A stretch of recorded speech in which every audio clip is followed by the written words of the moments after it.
I really want to highlight the fact that Black women are constantly being put in positions where their opinions are diminished. We're constantly being put in situations where our voices are disrespected, where we are talked over, where we come to the table with ideas, but then we see somebody else showing up with the same idea.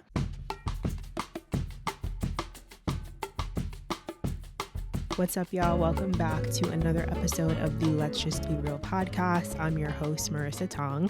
Thank you so much for tuning into another episode this week. Happy Friday.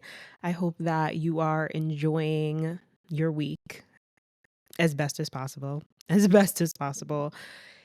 is Friday. It is, 3 days after the election? And we have some serious shit to talk about, y'all. I know we keep it real on this podcast and we talk about a lot of things. We talk about wellness, we talk about entrepreneurship, we talk about dance, we talk about fitness, we talk about all the things, but we really need to address something that I haven't really talked about on this podcast. I haven't really talked about the reality of being a Black woman in America. I haven't really talked about the conversations that me and my friends have about being Black women. I haven't really talked about the fear that a lot of Black women feel, especially now that we decided to elect a criminal, a rapist, the list can go on. I'm not here to talk about politics. That's the thing. I'm not here to talk about politics. If you guys are subscribed to my Substack, you saw that I sent out a new post on, was it Tuesday? It was Wednesday. It was actually the day after the election. And we were talking mainly about depression and opting out of it. And it kind of went along with Tuesday's episode. But I mentioned in my Substack post that I really could give two shits about politics. I'm sorry. I really don't give a shit. I don't put my faith in the government. I don't really think that one person electing one president is going to change the shit that's really happening in this world, the shit that is really taking place in this world, and specifically in America. So I'm not here to talk about the bad decisions that the majority of our country has made to get to the place where we are. And it's not just the 2024 election, y'all. This is a series. This is literally the way that this country has been built. Okay. As a reminder,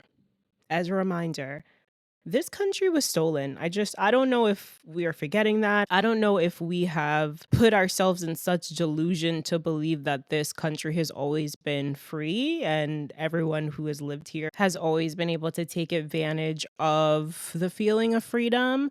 But flashback, okay? I don't know. I know in some schools, we are not teaching proper history to our students. And as a result, a lot of people in this country think that, America was just here and everybody just come over, let's just be free. When the reality is, no, this country was stolen. You killed a lot of the people that lived here, either by murder, by disease, by plagues, but whatever. Again, history, we can go back and do the research ourselves. Then we brought over slaves. We stole African people from their countries. We brought them over to build America from the ground up. Buildings, the White House, most of the historical buildings that you guys see and that you go and take pictures of, those were built by slaves. A lot of the South, slaves. So here we are, 2024, and we must have forgotten what the fuck it really is. We really must have forgotten. But we got a reminder, didn't we? Especially as Black women, we got a reminder that this country hates us. This country does not give a shit about us. And I just want to make it clear that this episode is not just for Black women. This actually is an episode for non-Black women to wake the fuck up.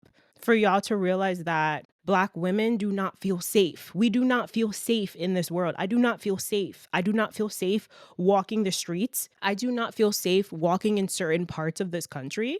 I do not feel safe when I walk past a house that has a huge Trump flag. I do not feel safe when I see signs on the road that say honk for Trump and somebody behind me is honking. I do not feel safe. Okay? I literally had this conversation. Whew, I'm holding back tears, y'all. I literally had this conversation with my girl this afternoon, and she was telling me how she doesn't feel safe in Pennsylvania. She recently moved to Pennsylvania, and she doesn't feel safe because she sees that kids, or she hears from parents that Black kids are getting these text messages from who knows, from white people, right? From MAGA, from Trump supporters. My mom literally texted me last night. She sent me a news article saying that Black people were getting text messages saying, hey, you're going to be picked up to go pick cotton. This is the type of behavior that the person that y'all elected is promoting. All the MAGA people that went and voted for him, all of the KKK generation, their children, and the old people that are still alive that need to die off. Yeah, those are the people that are harassing our children. Those are the people that are making us feel unsafe. Okay. And now that we decided, oh, let's put him in office again, even though we had an insurrection. Nobody got penalized for that. Nobody got put in jail for that. Nobody got shot. But if that was a bunch of Black people, it would have been slaughter. Oh, okay. Nobody talks about the fact that now Black people, specifically Black women, have to walk around and feel like their life is in danger. As if we didn't already feel that way before. Now we have to feel like people are out to get us. People think we're a joke. I just want to make this clear. People think that Black women are a joke. Okay. And this is including Black men as well. And that's a whole nother conversation and topic and podcast that I need to have. I posted on Threads. I would love to sit down with a Black man and talk about why they chose to vote for Trump in this election. I really want to highlight the fact that Black women are constantly being put in positions where their opinions are diminished. We're constantly being put in situations where our voices are disrespected, where we are talked over, where we come to the table with ideas, but then we see somebody else showing up with the same idea. There's been multiple people in the influencer content creator world who have created posts, created content, created dance challenges, somehow didn't go viral, but then somehow we have a white person who went viral with the same thing, the same exact content. This is a ongoing problem. We are constantly being raped for our ideas, for our thoughts, for our creativity, for our fashion, for our style, for our men. But y'all don't want to talk about that. We literally just witnessed an overqualified woman who has been putting in the work, who has been putting in the time, qualified for this role, get phased out by somebody who is a criminal. Someone who needs to be behind bars with Diddy. Somebody who was on Epstein's island, honey. Okay. I just have I can't even like gather my thoughts. I was supposed to record an episode yesterday that had nothing to do with this, but I can't help but to ponder over the thought that like so many Black women are feeling hurt and disappointed and unseen and just hopeless at this point. And yeah, there might be white women, Hispanic women, Indian women who also might feel the same, but there's nothing that compares to the feeling that Black women feel right now at this moment. There's so much like hurt. There's so much.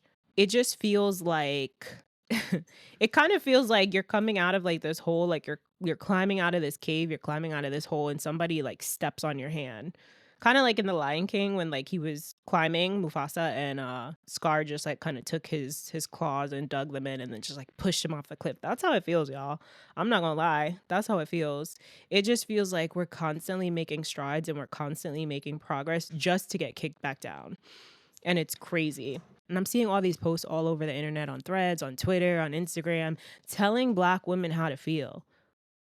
Telling Black women not to be upset, telling Black women not to argue with people, telling Black women not to be How are y'all gonna tell us not to feel? And this is the issue. It's like we are never allowed to feel. We are never allowed to have our emotions validated.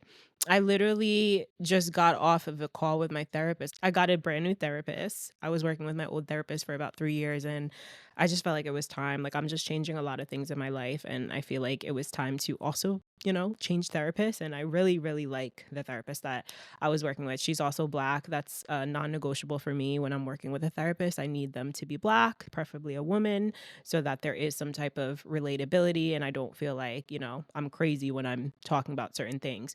So we had a really good discussion, and she was mentioning that, I was telling her like what I do, what my job is, and I was telling her about the retreats, and she was like, I feel like you should host a retreat for Black women. Like, especially at this time, it's like there is a need. There is a deep need for us to take care of ourselves. There is a deep need for us to just have a place to feel safe, a safe space, a place to be able to speak and not, have people tell us to shut up, not have people tell us that our feelings are not valid.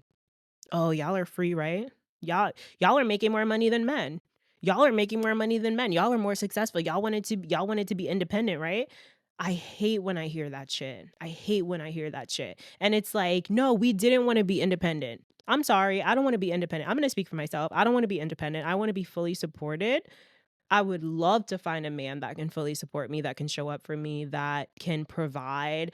But it's like there's something so off about the gap, right? The gap between specifically Black women and Black men right now. It's like, first of all, for me to see the numbers of Black men that voted for Trump, what's good with y'all? Like, I'm sorry. Like, what is really good with y'all? Like, you should really be a fucking shamed. It's like, y'all should really be a fucking shame. But it's like, again, going back to the fact, like, it really comes down to the fact that y'all hate Black women.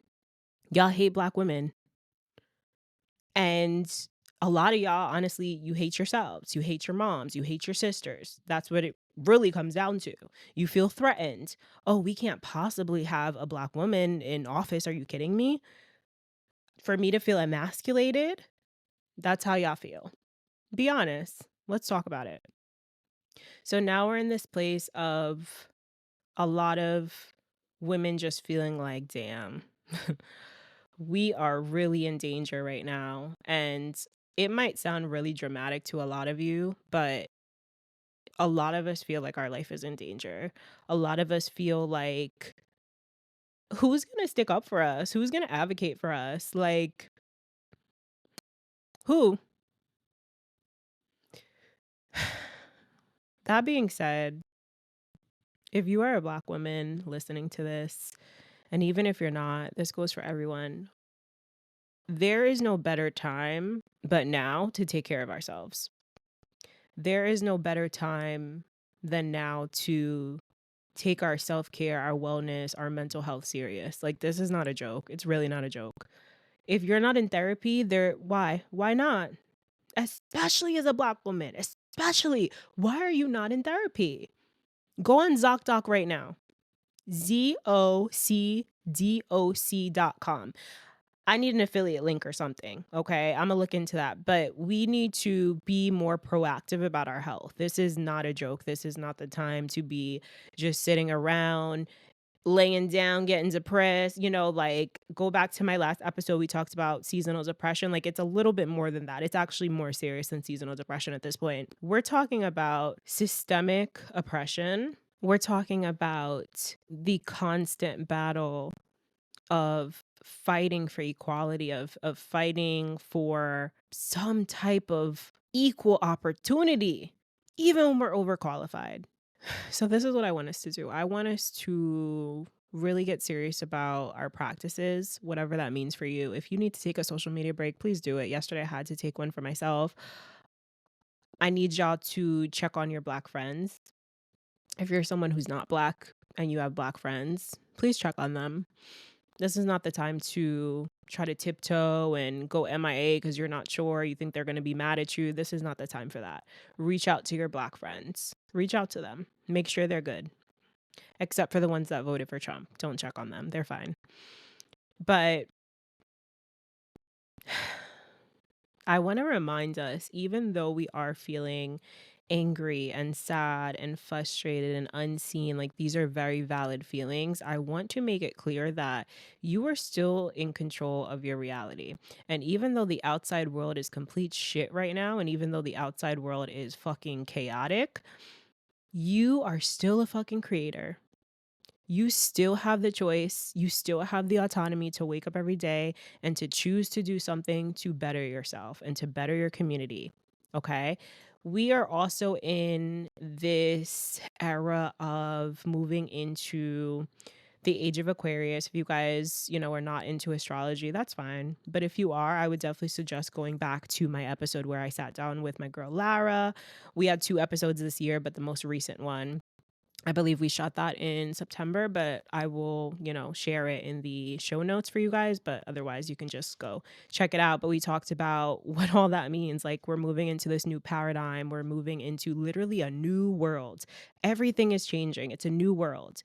So, even though we're dealing with all this bullshit, it's like, this is not gonna last. Like, this is literally how revolution starts. This is literally how change sparks. There has to be some type of catalyst. There has to be some type of moment in history where people have had enough. Haven't you had enough? For me, I've had enough of playing small. And you might be wondering, like, what are you talking about? Why are you playing small? No, let me feel my feelings, okay? I've had enough of playing small. I've had enough of trying to work at the same level as white women, right? And put myself in the categories as them, where, to be honest, the opportunities are not the same, right? The views are not the same, the likes are not the same, the level of trust is not the same. This year I have dealt with people outside of my race coming for me, questioning my integrity, questioning my policies that I've put in place, questioning my creativity, my knowledge, my expertise. I've had people come for me and question what type of business owner I am, what type of person I am. And I'm going to be so real with y'all. I do not feel like if I was of a different race, of a different color, that these questions would have been presented or these challenges would have been presented. So I'm just being very real with y'all. Like, it's not a joke when a black woman tells you that she's feeling some type of way, or she feels like somebody is coming for her, targeting her, or questioning her, or challenging her in some way because she's black. If you choose not to believe her, that's part of the problem, to be honest with you. So we're gonna stop here. I wanna, try to keep this short. am I'm really like lost for words. I don't have too much to say, but I just wanted to come on here and spread some type of, I don't even know. I don't even know what to call it, y'all. But thank you so much for tuning in. Please take care of yourselves, okay? Whatever that means for you, again, if that means turning off your phone, if that means meditation, if that means stretching, yoga, dancing, this is literally what I stand for. And this is why I feel so supercharged right now to really step it up in my business, and especially like step it up for us, step it up for black women. Like, over the past couple years, my business has been mostly supported by, honestly, everyone. Like, I have a very diverse clientele, but to be honest with y'all, I would love to see more black women showing up. I would love to see more black women at my retreats. I would love to see more black women in my classes. I would love to see more black women meditating. I would love to see more black women just showing up for themselves, supporting another black business, supporting their other black sisters, colleagues, communities. Now's the time to come together. Okay. So, yes, can we just take a collective deep breath real quick before we end this episode? Everybody, just close your eyes. Let's take a cleansing breath. So we're going to exhale everything out of the mouth. Inhale through the nose 4 counts. 1, 2, 3. Hold. And exhale. 2, 3, 4. Amazing. You guys can meditate with me on my website, on my app. I have some guided meditations on there that is included with our Real Rhythm Unlimited membership. So if you're interested, Check it out. Listeners of the podcast get a discount on their first 3 months of being a member. So go check out the code in the show notes. I want to thank you guys so much for showing up and supporting the podcast and listening today, even though like this wasn't the most positive or fun or happy episode. Like I can't sit here and lie and pretend and put on a show because I'm tired. I'm tired. We're tired. We're tired of putting on a show. We're not putting on a show anymore. You guys put on the show. So thank you so much. Appreciate you all. Please take care of yourself. Have an amazing weekend if you are listening to this on a Friday. And we'll see you in another episode. Bye.